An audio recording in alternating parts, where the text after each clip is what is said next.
Hello hello everyone, good morning. पिछले class में जो चैप्टर ख़त्म हो गया था और उस चैप्टर का आंसर शीट डिस्क्रिप्शन में दे दिया जाएगा। अगला चैप्टर लेकर आए हैं जिनका नाम है शक्ति ऊर्जा संसाधन। अगला क्या है? शक्ति अर्थात ऊर्जा संसाधन। पिछले क्लास में हम लोग इस चीज़ के बारे में जाने थे। तो देखिए, शक्ति अर्थात ऊर्जा विकास का एक मूल कुंजी माना जाता है।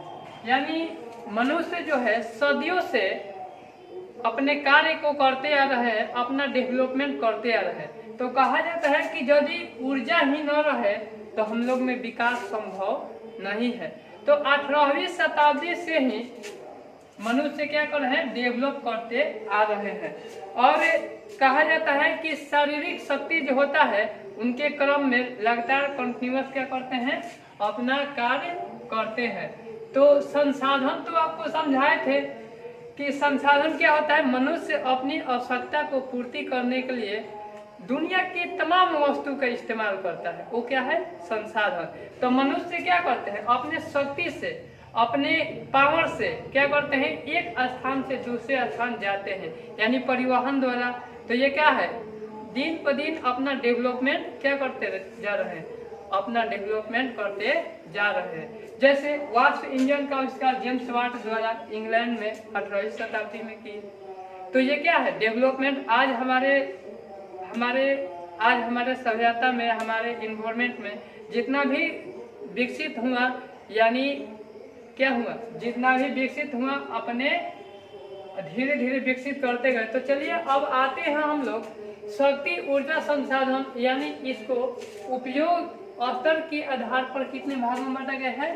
2 भागों में बांटा गया है। आपके एग्जाम में भी इस प्रकार के प्रश्न पूछ लिया जाएगा कि शक्ति ऊर्जा संसाधन को उपयोग स्तर के आधार पर कितने भागों में बांटा गया है। तो इसको कितने भागों में बांटा गया है? 2 भाग में बांटा गया है। पहला है सतत शक्ति, दूसरा है समापनीय शक्ति। अब जानेंगे कि सतत शक्ति के अंतर्गत क्या आता है। इसके अंतर्गत सौर किरणें, भूमिगत ऊष्मा, पवन इत्यादि आते हैं। और इसके अंतर्गत आते हैं कोयला, पेट्रोलियम, प्राकृतिक गैस। यानी सतत शक्ति कहने का मतलब जो प्रकृति में है वो कभी विनाश नहीं हो सकता है। असमापनीय का जो प्रकृति में है, एक बार विनाश हो जाए तो उसको उत्पत्ति करने में लाखों करोड़ों वर्ष लग जाते हैं। जैसे कोयला के बारे में इसी पार्ट में हम लोग जानेंगे, पेट्रोलियम के बारे में जानेंगे कि कोयला लाखों करोड़ों वर्ष पहले भूतल के अंदर धंस गए और पेड़ पौधे धंसने के बाद कुछ आइल्स का फॉर्मेशन हुआ, कुछ कोयला का फॉर्मेशन हुआ। तो यही क्या है? समापनीय। यानी इसका मतलब ये हुआ कि अगर एक बार समाप्त हो जाए तो पुनः उत्पन्न नहीं किया जा सकता है। इससे उत्पन्न भी होगा तो लाखों करोड़ों वर्ष लग जाएंगे। अब दूसरा है उपयोगिता के आधार पर। दोनों एक ही चीज है। आपको सवाल होता होगा कि उपयोग स्तर के आधार पर या उपयोगिता के आधार पर। यानी कहने का मतलब ये है कि प्राथमिक ऊर्जा, यानी कोयला का इस्तेमाल करके हम लोग अन्य कार्य में करते हैं। यही क्या है? उपयोगिता। यानी उपयोग करके हम लोग क्या कर रहे हैं? उपयोग करके किसी कार्य को कर रहे हैं। जैसे पेट्रोलियम, जैसे प्राकृतिक गैस। अब इसको कितने भागों में बांटा गया है? 2 भाग में बांटा गया है। उपयोगिता के आधार पर शक्ति ऊर्जा संसाधन को भी 2 भाग में बांटा गया है। यानी पहला प्राथमिक ऊर्जा, जिसके अंतर्गत कोयला, पेट्रोलियम, प्राकृतिक गैस इत्यादि आते हैं।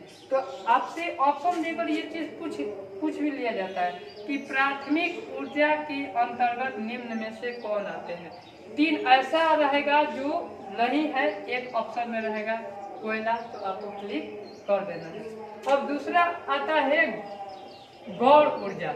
अब गौण ऊर्जा भी एक विद्युत का उपयोग करके हम लोग किसी कार्य को करते हैं, लेकिन विद्युत ऊर्जा भी क्या है? प्राथमिक ऊर्जा से ही प्राप्त होते हैं। इसको क्या कहा जाता है? गौण ऊर्जा के अंतर्गत माना जाता है।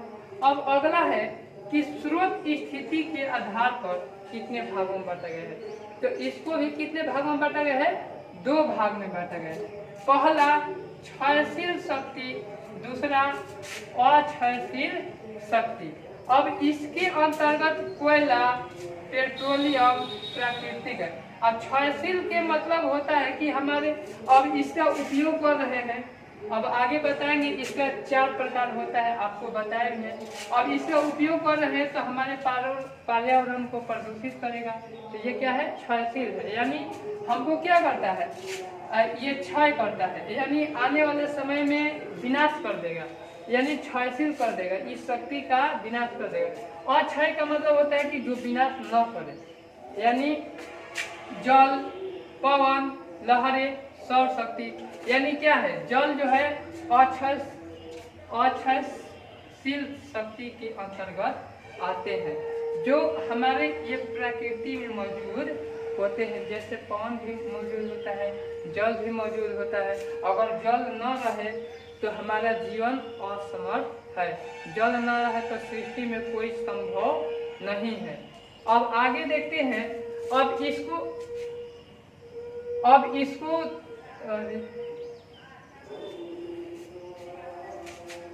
स्टॉप कीजिए। देखिए, अब संरचना के आधार पर 2 भाग में बांटा गया है। एक होता है जैविक ऊर्जा और दूसरा क्या होता है? अजैविक ऊर्जा। तो पूछ भी लिया जाएगा कि शक्ति ऊर्जा संसाधन को संरचना के आधार पर कितने भागों में डिवाइड किया गया? तो कितने भागों में डिवाइड किया गया? 2 भाग में डिवाइड किया गया। ऑप्शन देकर पूछ लिया जाएगा 2, 3, 4 कुछ भी, तो आपको क्या करना है? बता देना। तो पहला है जैविक ऊर्जा, दूसरा है अजैविक ऊर्जा। तो जैविक ऊर्जा के अंतर्गत मानव एवं प्राणी आते हैं। अजैविक ऊर्जा के अंतर्गत जल, पवन, सौर, ईंधन शक्ति इत्यादि। यानी जैविक कहने का मतलब कि जो जीवित प्राणी है उसका उपयोग कर रहे हैं। इसका कहने का मतलब कि ये भी तो प्रकृति में पाया जाता है, लेकिन मनुष्य उसका उपयोग करते हैं। समझे? जल का उपयोग मनुष्य करते हैं, पवन का उपयोग मनुष्य करते हैं, सौर ऊर्जा का उपयोग मनुष्य करते हैं, ईंधन का उपयोग मनुष्य करते हैं। तो इसको अजैविक के अंतर्गत समझा जा सकता है। आपसे प्रश्न पूछा भी जाएगा कि जैविक ऊर्जा निम्न में से कौन है?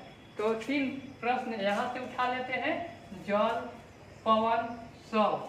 अब इसमें से एक मानव उठा लेते हैं। आपको क्या करना होगा? जवाब देना होगा कि मानव जो है जैविक ऊर्जा के अंतर्गत आते हैं। अब अगला है कि समय के आधार पर, देखिए यहाँ पर छूट गया है, समय के आधार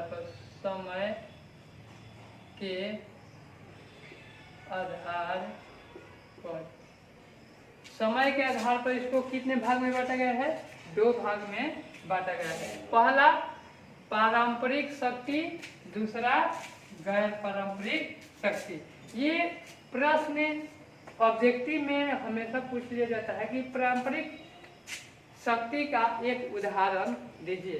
तो पारंपरिक शक्ति के अंतर्गत कोयला आता है, पेट्रोलियम आता है, प्राकृतिक गैस आता है, और गैर पारंपरिक के अंतर्गत क्या आता है?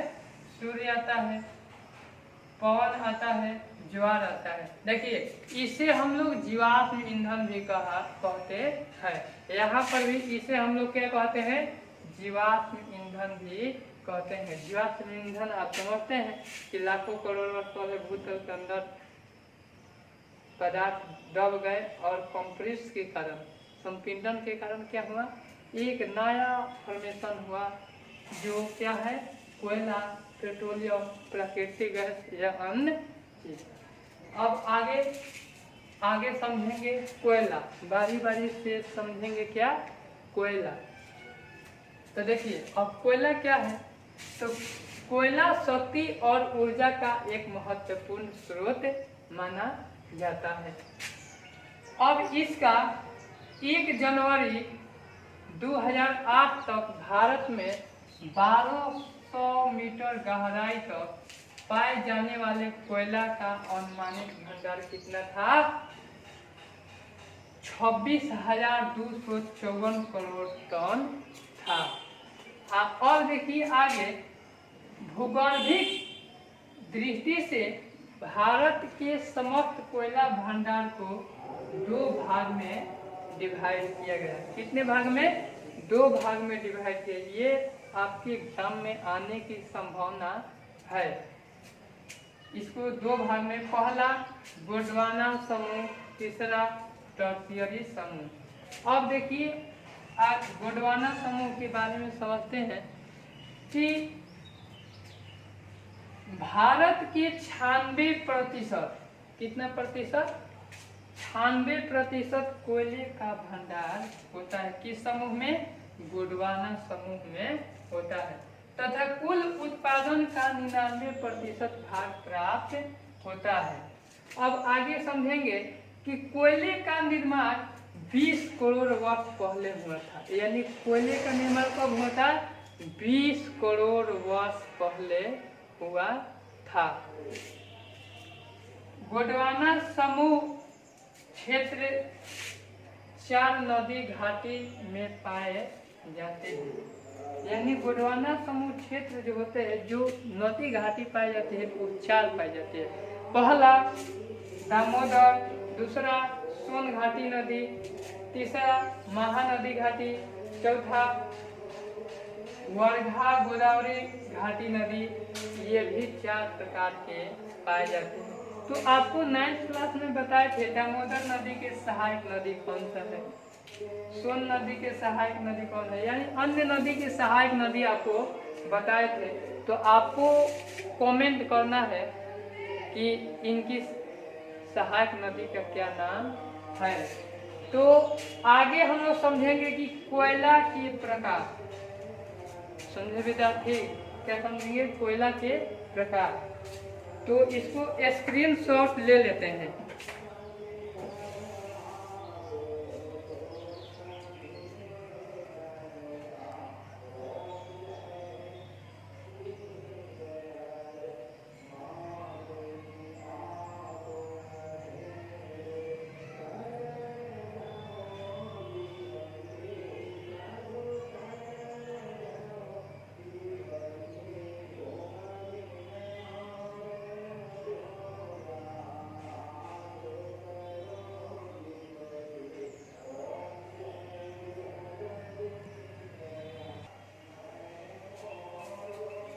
देखिए विद्यार्थी, दूसरा क्या है? दूसरा कौन सा है? दूसरा टर्शियरी समूह है। तो अब इसके अंतर्गत क्या आता है? इसके अंतर्गत गोंडवाना समूह के बाद टर्शियरी समूह का कोयला का निर्माण हुआ। यानी गोंडवाना समूह के बाद किसका निर्माण हुआ? टर्शियरी समूह, जिसमें कोयले का निर्माण होता है। अब यह समूह जो होता है 5.5 करोड़ वर्ष पूरे पहले का है। यानी 5.5 करोड़ वर्ष पुराना है। यह समूह में अन्य राज्यों में मिलता है। यह जो समूह होता है यानी टर्शियरी समूह जो होता है अन्य राज्यों में मिलता है, जैसे असम, अरुणाचल प्रदेश, मेघालय आदि में पाए जाते हैं। अब देखिए ये बहुत इम्पोर्टेंट है। ये बहुत अन्य एग्जाम में इस प्रश्न को पूछ लिया गया है या पूछने की संभावना भी है। हमको उम्मीद है कि ये पूछा जाता है कि कोयला कितने प्रकार के होते हैं, इनके प्रकारों का वर्णन करें। कितने प्रकार के होते हैं? कोयला कितने प्रकार के होते हैं? 4 प्रकार के होते हैं। ऑब्जेक्टिव में भी ये प्रश्न आ जाता है हमेशा कि कोयला कितने प्रकार के होते हैं, तो कोयला 4 प्रकार के होते हैं। तो इनके प्रकारों का वर्णन करना है, ये हमेशा आता है। हो सकता है कि इस बार भी आ जाए, तो इस बात पर ध्यान देना है। तो पहला होता है एंथ्रासाइट, बिटुमिनस, लिग्नाइट, पीट। तो आपको एग्जाम में आएगा तो 4 प्रकार का नाम लिखना है और उसके बारे में वर्णन करना है। तो पहला हम लोग समझते हैं पहला हम लोग क्या है, हम लोग समझते हैं कि पहला एंथ्रासाइट। तो एंथ्रासाइट के बारे में हम लोग जानते हैं कि यह सर्वोत्तम किस्म का कोयला है। ये भी पूछा जाता है कि सबसे सर्वोत्तम कोयला का नाम क्या है। तो सबसे सर्वोत्तम कोयला का नाम क्या है, एंथ्रासाइट है। दूसरा है बिटुमिनस, तीसरा है लिग्नाइट, चौथा है पीट। तो अब हम लोग बारी बारी समझते हैं कि एंथ्रासाइट क्या है। इसमें कार्बन की मात्रा 90% से भी अधिक पाया जाता है। ये भी ऑब्जेक्टिव में आ जाएगा कि एंथ्रासाइट में कार्बन की मात्रा कितना पाया जाता है। तो कितना पाया जाता है, 90% से भी अधिक पाया जाता है। इसे जलाने पर धुआं नहीं देता है।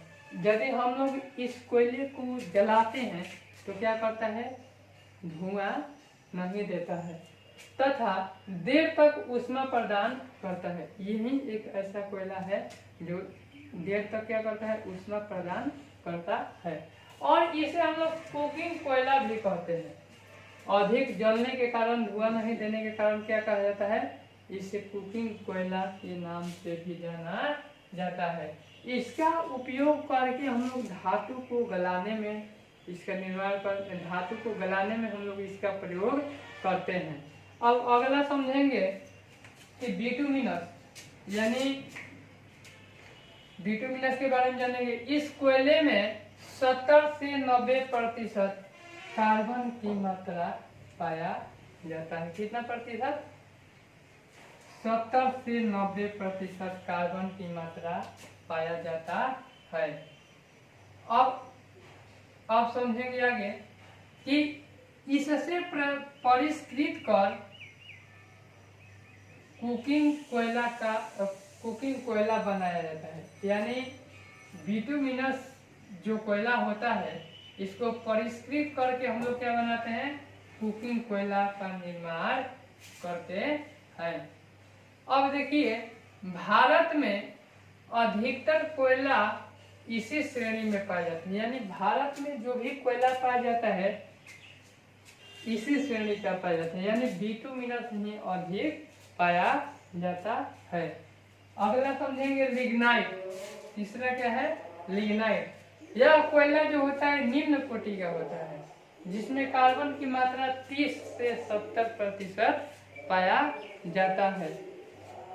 और इसका रंग क्या होता है विद्यार्थी, इसका रंग होता है, इसका रंग भूरा होता है। ये इसे भूरा कोयला भी कहते हैं। अब देखिए, अब क्या होता है, इसमें ऊष्मा तथा धुआं अधिक देता है। ये लिग्नाइट जो होता है इसमें क्या देता है, धुआं अधिक देता है। अब समझते हैं पीट। इसमें कार्बन की मात्रा 30 से भी कम पाया जाता है। कितना पाया जाता है, इसमें कार्बन की मात्रा 30 से भी कम पाया जाता है। और ये जो कोयला होता है दलदली भाग में पाया जाता है। ये कोयला कहाँ पाया जाता है, दलदली भाग में पाया जाता है। तो ये काफी इम्पोर्टेंट था, इसलिए इसको याद ही कर लेना है।